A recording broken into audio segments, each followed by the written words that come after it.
Kate, la duchesse de Cambridge et le prince William partent en tournée dans les Caraïbes début 2022 et selon un expert royal, le voyage est une tentative de prévenir les mouvements républicains.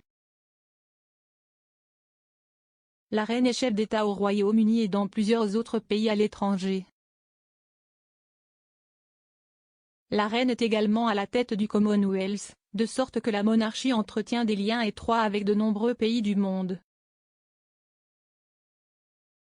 Beaucoup de ces pays seront visités par des membres de la famille royale cette année pour marquer le jubilé de platine. Le prince William et Kate, duchesse de Cambridge devant se rendre au Belize, en Jamaïque et aux Bahamas du 19 au 26 mars. William et Kate ont écrit un message personnel sur leur compte Twitter après l'annonce de la nouvelle cette semaine, exprimant qu'ils étaient tellement excités pour leur voyage le mois prochain. Le couple a écrit « Nous sommes ravis de visiter le Belize, la Jamaïque et les Bahamas le mois prochain alors que nous célébrons le jubilé de platine de la reine. Nous avons hâte de rencontrer des gens dans les 3 pays, de célébrer les cultures locales et d'en savoir plus sur le travail innovant effectué dans les communautés. »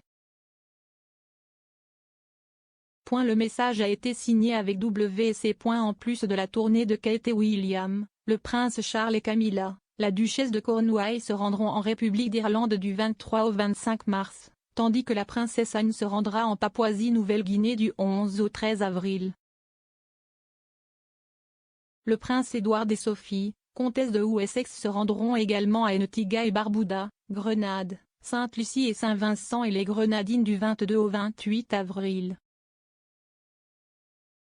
La reine est actuellement chef d'État dans de nombreux pays que la famille royale visitera en tournée cette année. Et selon l'expert royal Richard Fitzwilliam, les tournées ont été planifiées dans l'espoir de prévenir les mouvements républicains. Suite à l'annonce par Buckingham Palace des visites royales prévues, M. Fitzwilliam a déclaré à Express Co.uk, CST un excellent plan qui commémorera le jubilé de platine de la reine dans 4 pays des Caraïbes, qui reconnaissent tous la reine comme chef d'État, au début de l'année. Le comte et la comtesse de Wessex sont idéaux pour ce rôle. Ils jouissent tous les deux de la confiance de la reine et ont bien géré leur rôle royal pendant de nombreuses années. Alors que les Cambridge se dirigent également vers les Caraïbes au printemps, il y a évidemment l'espoir de prévenir les mouvements républicains. La Barbade est récemment devenue une république mais n'a pas eu de référendum, ce qui est surprenant. Saint-Vincent et les Grenadines a voté pour garder les liens avec la couronne en 2009 et un futur plébiscite est peu probable. La publicité entourant ces visites mettra en évidence les nombreux avantages des liens avec la monarchie la plus célèbre du monde.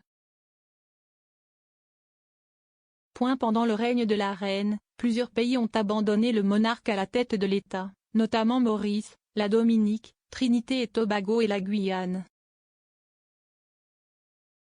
La nation la plus récente à avoir destitué la reine à la tête de l'État était la Barbade en 2021.